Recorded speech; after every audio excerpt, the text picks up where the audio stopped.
Hello friends, आप सभी का मेरे YouTube channel CG online classes में आप सभी का स्वागत है। तो आज की क्लास में हम डिस्कस करेंगे ग्रामीण स्वास्थ्य संयोजक भर्ती परीक्षा से संबंधित कुछ महत्वपूर्ण प्रश्न, जो कि आपके आने वाले एग्ज़ाम के लिए काफ़ी महत्वपूर्ण प्रश्न रहेंगे। अगर आपको मेरा वीडियो अच्छा लगे तो लाइक कर दीजिएगा और चैनल में नए हैं तो चैनल को सब्सक्राइब करके वीडियो के लास्ट तक बने रहिएगा।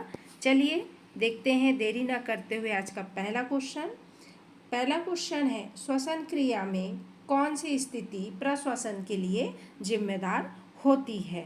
तो बताइए, श्वसन क्रिया की कौन सी स्थिति जो है प्रश्वसन के लिए जिम्मेदार होगी।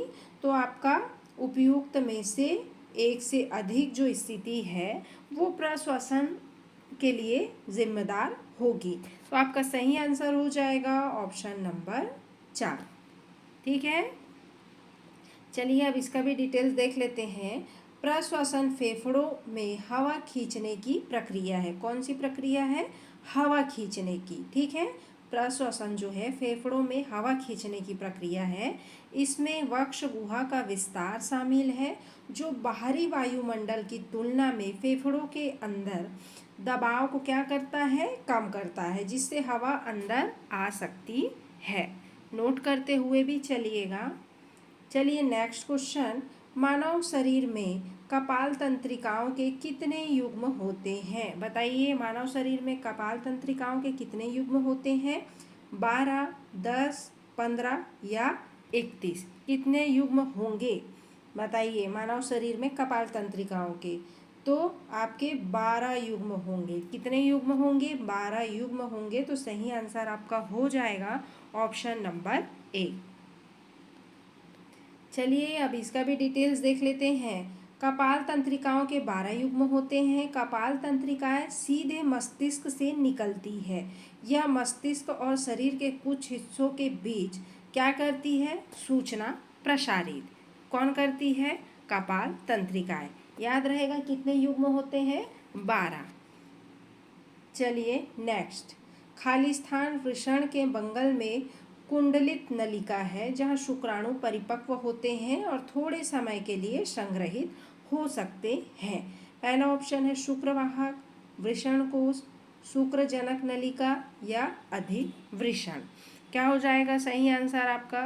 बताइए। जहाँ शुक्राणु परिपक्व होते हैं और थोड़े समय के लिए संग्रहित होते हैं। कहाँ होते हैं थोड़े समय के लिए संग्रहित भाई? तो ये होते हैं आपका अधिवृषण में। तो सही आंसर हो जाएगा आपका ऑप्शन नंबर 4। चलिए अब इसका भी डिटेल्स देख लेते हैं। अधिवृषण नर प्रजनन तंत्र में वृषण के निकट स्थित एक कुंडलित घुमावदार नलिका है।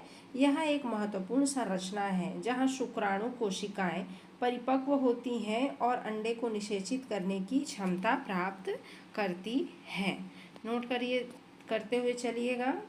नेक्स्ट क्वेश्चन है, मानव शरीर की फीमर हड्डियों को खालिस्तान के रूप में जाना जाता है। पहला ऑप्शन है आपका कलाई की हड्डी, जांघ की हड्डी, कंधे की हड्डी या हंसली की हड्डी।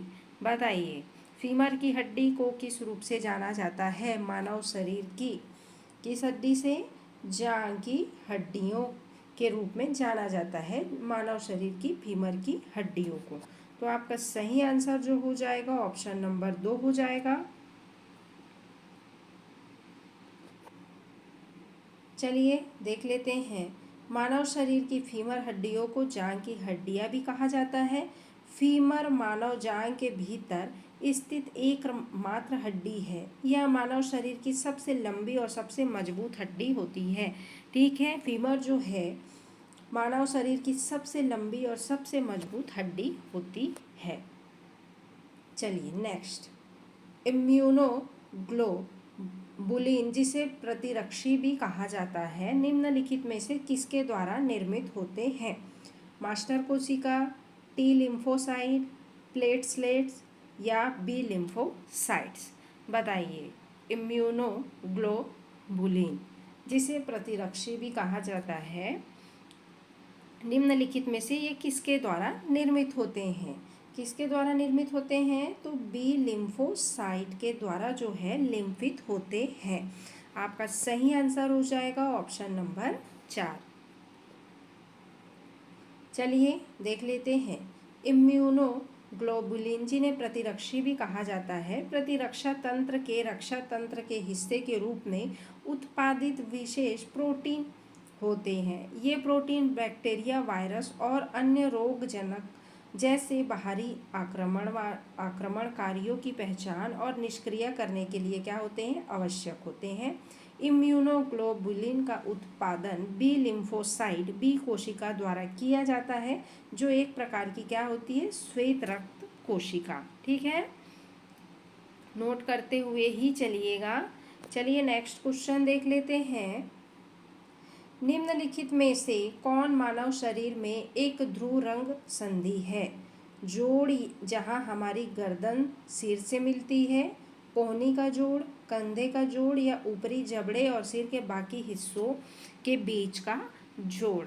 तो बताइए मानव शरीर में एक ध्रुव रंग है, ध्रुव रंग संधि कौन सी है, कौन सी होगी? तो जोड़ जहां हमारी गर्दन क्या मिलती है, सिर से मिलती है। तो आपका सही आंसर हो जाएगा ऑप्शन नंबर 1। चलिए डिटेल्स देख लेते हैं। जोड़ शरीर का वह हिस्सा होता है जहां दो या दो से अधिक हड्डियां गति करने के लिए मिलती हैं। सामान्य तौर पर गति की सीमा जितनी अधिक होती है, चोट का खतरा उतना ही अधिक होता है, क्योंकि गति की अधिक सीमा के कारण जोड़ की ताकत क्या हो जाती है, कम हो जाती है। चलिए नेक्स्ट क्वेश्चन। मानव मस्तिष्क का सबसे बड़ा हिस्सा क्या होता है? मध्य मस्तिष्क, मेरुशीर्ष, प्रमस्तिष्क या अनुमस्तिष्क? मानव मस्तिष्क का सबसे बड़ा हिस्सा क्या होता है? प्रमस्तिष्क होता है। तो आपका सही आंसर हो जाएगा ऑप्शन नंबर 3। ठीक है, चलिए प्रमस्तिष्क मानव मस्तिष्क का सबसे बड़ा हिस्सा होता है। मनुष्य और अन्य कशेरुकाओं में मस्तिष्क का क्या होता है, मुख्य भाग होता है। यह कपालीय गुहा के ऊपरी हिस्सों में स्थित होता है, जो खोपड़ी के शीर्ष के अंदर एक जगह है। ठीक है, याद रहेगा। नेक्स्ट, अंतर्व चक्र के लिए जिम्मेदार हार्मोन कहाँ से उत्पन्न होते हैं? केवल गर्भाशय से, केवल अंडाशय से और अग्रपीयूष से, या उपयुक्त में से एक से अधिक? अंतर्व चक्र के लिए जिम्मेदार हार्मोन कहाँ से उत्पन्न होंगे जी? तो ये होंगे आपका अंडाशय और अग्रपीयूष से। तो सही आंसर हो जाएगा भाई आपका ऑप्शन नंबर 3। चलिए नेक्स्ट क्वेश्चन। नवजात शिशुओं में हड्डियों की लगभग संख्या कितनी होती है? 200, 206, 300 या 350? नवजात शिशुओं में हड्डियों की संख्या कितनी होती है? 300 होती है। कितनी? 300। तो आपका सही आंसर हो जाएगा ऑप्शन नंबर 3। चलिए नेक्स्ट, मानव शरीर की सबसे छोटी हड्डी है नाखून, जबड़े की, स्टेपिज या नाक की? मानव शरीर की सबसे छोटी हड्डी कौन सी होगी बताइए? तो आपका स्टेपिज की जो हड्डी है, यह मानव शरीर की सबसे छोटी हड्डी है। तो सही आंसर हो जाएगा आपका ऑप्शन नंबर 3। चलिए नेक्स्ट क्वेश्चन। ग्रसनी का निचला भाग किससे जुड़ा होता है?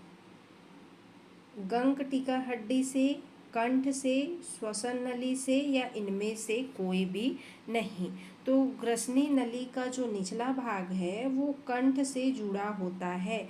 किससे जुड़ा होता है? कंठ से। तो सही आंसर हो जाएगा आपका ऑप्शन नंबर 2। डिटेल्स देख लो। ग्रसनी का निचला भाग कंठ ग्रसनी या हाइपोफैरिक्स है। यह ग्रसनी में पीछे की ओर और पूर्ववर्ती कंठ में खुलता है। चलिए नेक्स्ट क्वेश्चन। निम्नलिखित में से कौन सा श्रोणि तल की गहरी मांसपेशियों में से एक नहीं है? आपको बताना है। ठीक है, श्रोणि तल की गहरी मांसपेशियों में से एक नहीं है। जंगनानु त्रिकिका,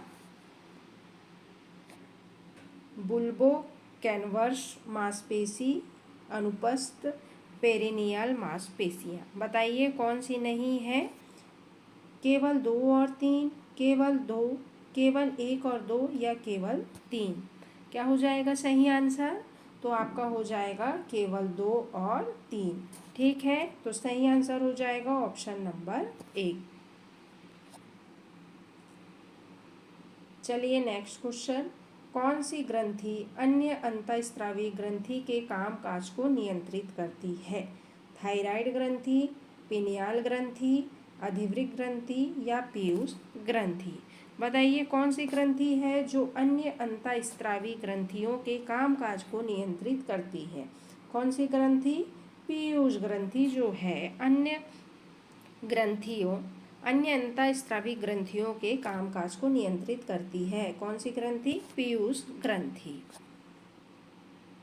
देख लेते हैं। पीयूष ग्रंथि अन्य अंतःस्रावी ग्रंथियों के कामकाज को नियंत्रित करती है। पीयूष को अक्सर क्या कहा जाता है? मास्टर ग्रंथि, क्योंकि इसके हार्मोन थायराइड ग्रंथियों, अंडाशय और वृषण जैसे अंतःस्रावी तंत्र के अन्य भाग को क्या करते हैं? नियंत्रित करते हैं। चलिए नेक्स्ट क्वेश्चन। खाली स्थान मांसपेशियों को हड्डी से जोड़ता है। उपास्थि, एरियोल, स्नायु या कांड्रा? कौन है जो मांसपेशियों को हड्डी से जोड़ता है? तो जो आपका कांड्रा जो है ये मांसपेशियों को किससे जोड़ता है? हड्डियों से। तो सही आंसर हो जाएगा आपका option number 4।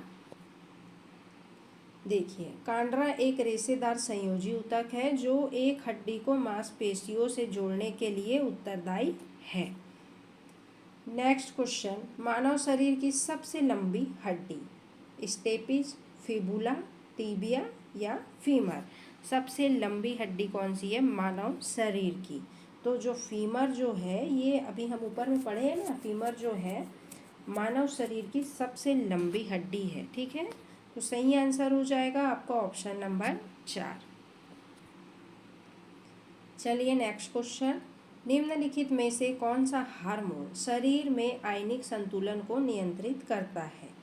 Glucagon, vasopressin, testosterone या उपयुक्त में से एक से अधिक?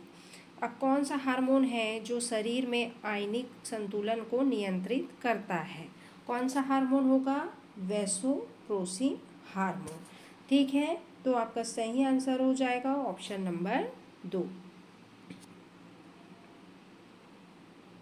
चलिए नेक्स्ट क्वेश्चन। मानव शरीर में सबसे बड़ी ग्रंथि कौन सी है? अग्नाशय, यकृत, थायराइड या अधिवृक्क ग्रंथि? मानव शरीर में सबसे बड़ी ग्रंथि कौन सी होगी? यकृत होगी। कौन होगी? यकृत होगी। तो सही आंसर हो जाएगा आपका ऑप्शन नंबर 2। चलिए नेक्स्ट क्वेश्चन। शरीर में रक्त का शुद्धिकरण किस अंग में होता है? हृदय, यकृत, फेफड़े या वृक्क में? रक्त का शुद्धिकरण शरीर के किस अंग में होता है? तो ये आपका होता है वृक्क, जिसको बोलते हैं किडनी। यहीं पे जो है रक्त का क्या होता है? शुद्धिकरण। ठीक है, सही आंसर आपका ऑप्शन नंबर 4 हो जाएगा। नेक्स्ट है, रक्त में ऑक्सीजन को ले जाने वाला तत्व कौन सा है? प्लाज्मा, हीमोग्लोबिन, प्लेटलेट या श्वेत कण?